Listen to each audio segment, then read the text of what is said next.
Assalamualaikum warahmatullahi wabarakatuh. Kali ini saya akan menjelaskan tentang Sunan Gresik dimulai dari biografi. Sunan Gresik memiliki nama asli Maulana Malik Ibrahim, adalah salah satu tokoh Wali Songo, yaitu tokoh penyebaran Islam di Indonesia. Ia dikenal sebagai pelopor penyebaran agama Islam di wilayah Jawa Timur pada akhir abad 14 sampai abad ke-15. Sunan Gresik dikenal sebagai seorang tabib yang ahli dan membantu dalam pengobatan perawatan kesehatan di masyarakat. Sunan Gresik juga dihormati sebagai salah satu tokoh besar dalam sejarah penyebaran Islam di Indonesia, terutama karena pendekatannya yang penuh damai, bijaksana, dan menghormati budaya lokal. Dan selanjutnya, strategi, siasat, dan prinsip dakwah. Ada 7 poin di sini, yaitu yang pertama, pendekatan kultural dan sosial. Sunan Gresik sangat menghargai budaya lokal di Jawa dan berusaha memasukkannya ke dalam nilai-nilai Islam dan praktik budaya yang sudah ada. Lalu yang kedua, dakwah melalui pendidikan dan pengajaran. Sunan Gresik mendirikan pesantren sebagai pusat pendidikan agama. Di pesantren ia mengajarkan tidak hanya ilmu agama, tetapi juga keterampilan praktis yang dapat membantu masyarakat dalam kehidupan sehari-hari. Lalu ada perdagangan dan ekonomi.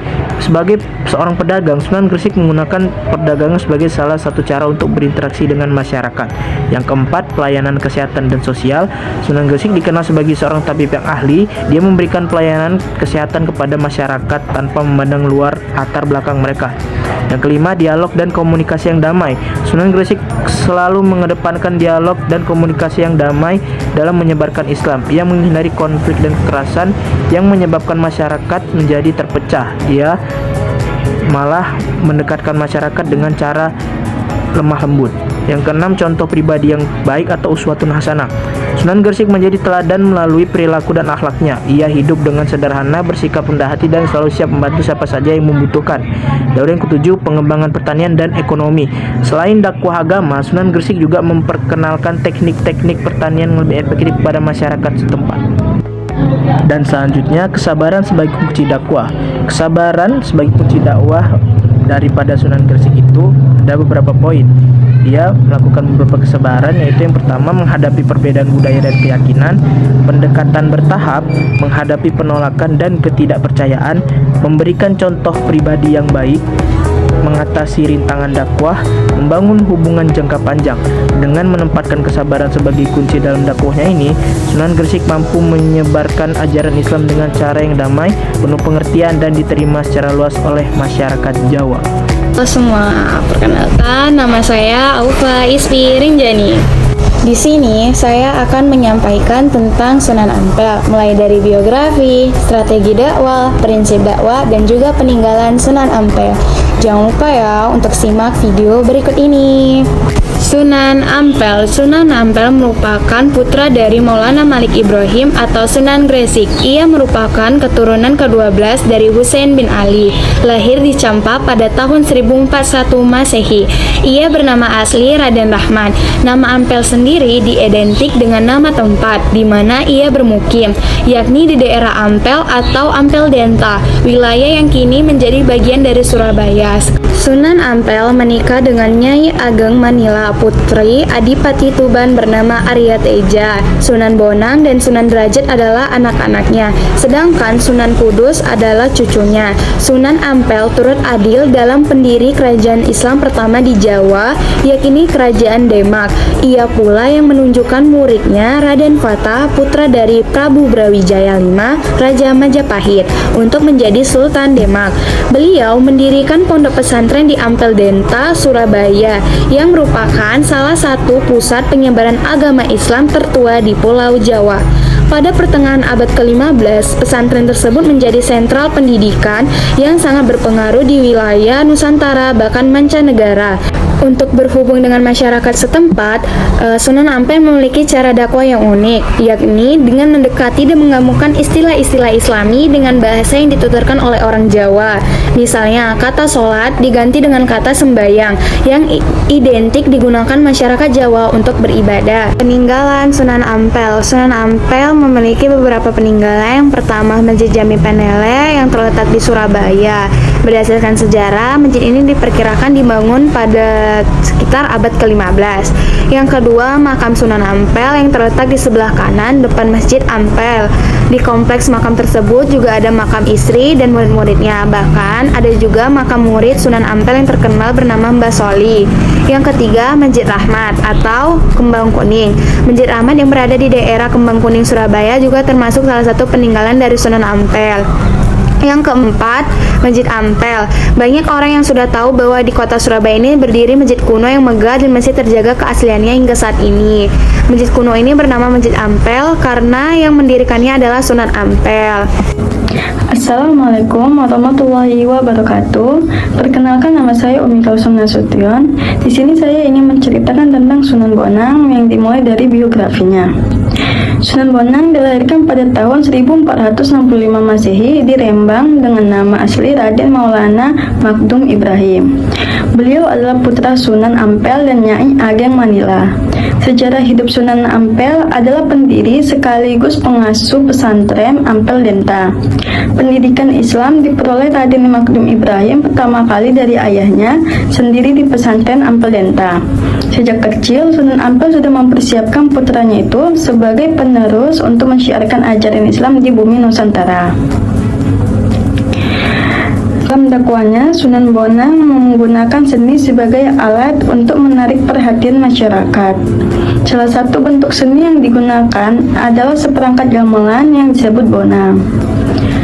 Sebuah jenis alat musik kuningan yang memiliki bagian tengah yang menonjol. Jika benjolan itu dipukul dengan kayu yang lembut, akan menghasilkan suara yang indah. Terutama jika yang memukulnya adalah Sunan Bonang, pastinya suara musiknya sangat merdu. Ia adalah seorang wali yang memiliki selera seni yang tinggi.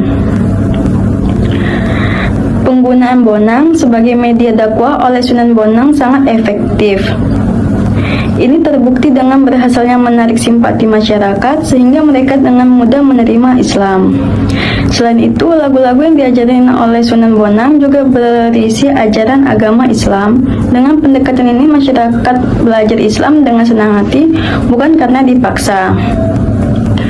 Karya sastra Sunan Bonang penuh dengan keindahan dan makna tentang kehidupan beragama. Selain warisan intelektualnya, Sunan Bonang juga meninggalkan beberapa peninggalan fisik yang masih ada hingga saat ini.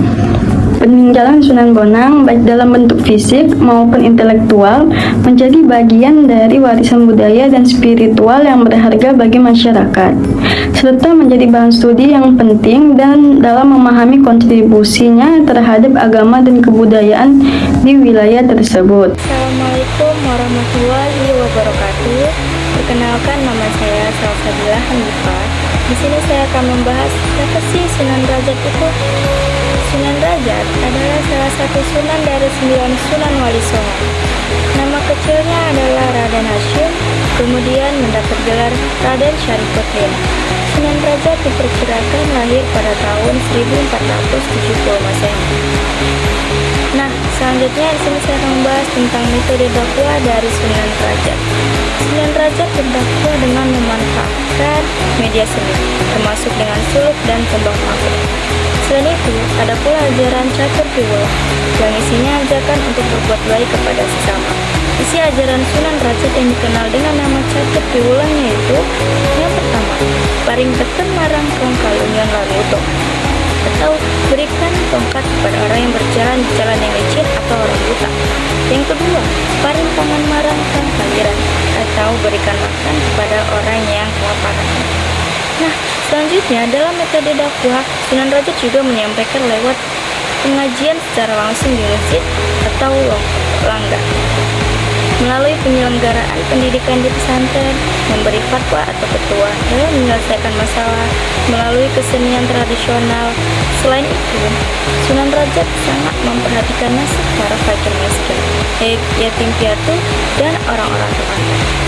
Beliau juga menjadi sosok yang mengajak para bangsawan dan orang kaya untuk mengeluarkan infak, sedekah, dan zakat sesuai ajaran agama Islam. Sunan Derajat wafat pada tahun 1522 Masehi dan makamnya berada di Desa Derajat, Paciran, Lamongan, Jawa Timur. Sekian informasi dari saya. Terima kasih. Assalamualaikum warahmatullahi wabarakatuh. Hai, saya Putri Zakia Syari Siregar. Saya ingin menjelaskan tentang biografi Sunan Gunung Jati. Nah, Syarif Hidayatullah atau yang biasa dikenal sebagai Sunan Gunung Jati lahir dari pasangan Syarif Hidayat Abdullah Umdatuddin bin Ari Nurul Alim dan Nyai Rara Santang. Sunan Gunung Jati lahir sekitar tahun 1450 Masehi di Mekah ketika Sultan Syarif Abdullah dan Nyai Rara Santang sedang berziarah di Mekah dan Madinah. Nah, Sunan Gunung Jati wafat pada tahun 1568 dalam usia 120 tahun.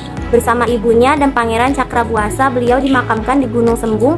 2 tahun kemudian wafat pula Kiai Bagus Pasai Fatahillah dimakamkan di tempat yang sama. Makam kedua tokoh itu berdampingan tanpa diperantarai apapun. Nah, metode dakwah Sunan Gunung Jati yaitu yang pertama metode Mau'izatul Hasanah wa Mujadalah Billati Hiya Ahsan. Yang kedua ada metode Al-Hikmah sebagai sistem dan cara berdakwah para wali yang merupakan jalan kebijaksanaan yang diselenggarakan secara populer, atraktif, dan sensasional.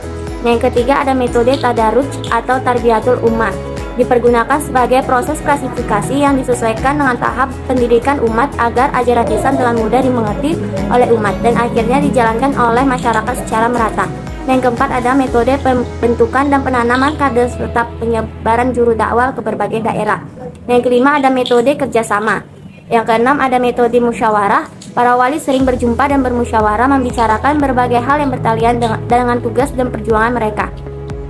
Karya-karya Sunan Gunung Jati yaitu pendirian tempat ibadah, khususnya masjid, telah dilakukan sejak Islam masuk di Cirebon untuk kepentingan ibadah dan pengajaran agama Islam. Pangeran Cakrabuana kemudian mendirikan sebuah masjid yang diberi nama San Tajuk Jalagrahan. Jala artinya air, Graha artinya rumah. Masjid ini merupakan masjid pertama di Tatar Sunda dan didirikan di pesisir laut Cirebon.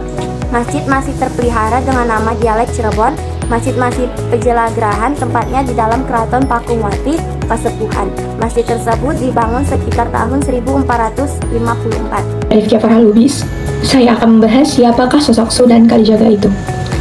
Sunan Kalijaga merupakan keturunan dari bangsawan yang merupakan anak dari bupati di Tuban, Majapahit yang bernama Tumenggu Malitikta dan ibunya bernama Dewi Nawang Aru. Beliau lahir pada tahun 1490 Masehi. Beliau memiliki nama kecil yakni Raden Said atau biasa dipanggil dengan Raden Said. Beliau sangat dikenal di kalangan masyarakat. Dikarenakan beliau adalah anak bangsawan, beliau memiliki banyak nama sebutan, yaitu Lakojaya, Sheikh Malaya, Raden Abdurrahman, Putra Tuban, dan lainnya. Beliau berdarah tanah Arab dan berdarah Jawa. Banyak yang mengatakan beliau sangatlah sosok yang baik. Beliau dihargai di sekelilingnya. Beliau memiliki 3 istri yaitu Dewi Sarah. Pernikahannya dengan Dewi Sarah dikaruniai oleh 3 orang anak, yaitu Raden Umar Said, yakni Sunan Muria, Dewi Rukayah, dan Dewi Sofia. Pernikahannya dengan Siti Zainab dikaruniai oleh 5 orang anak, yaitu Ratu Nganjun, Nyi Ageng Penegak, Sunan Hadi, Raden Abdurrahman, dan Nyi Ageng Ngerang. Dan terakhir pernikahannya dengan Siti Hafsah, yakni anak Sunan Ampel. Strategi beliau dalam berdakwah yaitu beliau memanfaatkan dengan cara beliau memiliki keahlian yang berlakon amat tinggi. Beliau memanfaatkan keahliannya dalam menyiarkan agama Islam melalui seni, yaitu wayang kulit. Dasar beliau dalam berdakwah pun, beliau mengkulturasikan ajaran dakwah ini dengan wayang dan menyiarkan nilai sisa-sisa dalam suatu karyanya, yaitu ajaran Islam di dalamnya. Dan akhirnya semakin banyak dikenal oleh bangsa-bangsa dan warga-warga di sekitar beliau memakai konsep dalam berdakwahnya. Beliau memiliki konsep yaitu momot, momong, dan momor. Momor adalah suatu konsep di mana mudah berbaur dan tidak eksklusif. Momong adalah suatu konsep pelan-pelan membuka potensi dan pikiran seseorang untuk mengajak kepada kebaikan, yakni ajaran Islam. Dan terakhir, momot. Momot adalah suatu tindakan yang memahami situasi orang lain dan tidak mudah menyalahkan orang lain. Beliau akhirnya pun meninggal pada tahun 1680 Masehi, menutup usianya pada usia 131 tahun di kota Demak. Halo, aku Kaulah. Di sini saya akan menjelaskan siapakah Sunan Muria dan juga Sunan Kudus yang dapat kita ketahui bahwasannya keduanya termasuk ke dalam anggota Dewan Wali Songo. Dimulai dari Sunan Muria bahwa nama lahirnya ialah Raden Umar Said. Ia lahir pada tahun 1450 dan nama Sunan Muria sendiri itu diperkirakan berasal dari nama gunung, yaitu Gunung Muria, yang terletak pada sebelah kota Kudus, Jawa Tengah, sebagai tempat dimakamkannya Sunan Muria sendiri. Sunan Muria wafat pada tahun 1560 Masehi. Ia adalah anak dari Sunan Kalijaga. Strategi dakwah yang digunakan oleh Sunan Muria adalah dengan mengambil metode dari ayahnya, yaitu Sunan Kalijaga, yakni metode menggunakan kesenian. Namun, Sunan Muria lebih senang tinggal jauh dari kota dan memilih tinggal di daerah terpencil untuk menyebarkan agama. Ia juga turut mengajarkan cara bercocok tanam, jual beli dan melaut kepada rakyat jelata. Ajaran atau prinsip yang disampaikan oleh Sunan Muria adalah dengan penghayatan kebenaran dan ketaatan kepada Allah SWT, wirid, kesederhanaan, kedermawanan, dan ajaran dakwah secara bijak dalam menghadapi budaya masyarakat. Itulah sedikit pengenalan tentang Sunan Muria. Selanjutnya adalah Sunan Kudus. Ia adalah seorang ulama dan panglima perang Kesultanan Demak. Nama lahirnya adalah Syarif Jafar As-Shadiq. Ia lahir pada tanggal 9 September 1500 Masehi, lalu ia wafat pada tanggal 5 Mei 1550 Masehi. Sunan Kudus ini terkenal dengan kemampuannya dalam menyebarkan ajaran Islam, yaitu dengan melalui pendekatan kebudayaan tanpa menggunakan adanya kekerasan. Dengan pendekatan ini secara lembut dan juga bijaksana, Sunan Kudus berhasil menarik perhatian masyarakat Jawa untuk menerima ajaran Islam.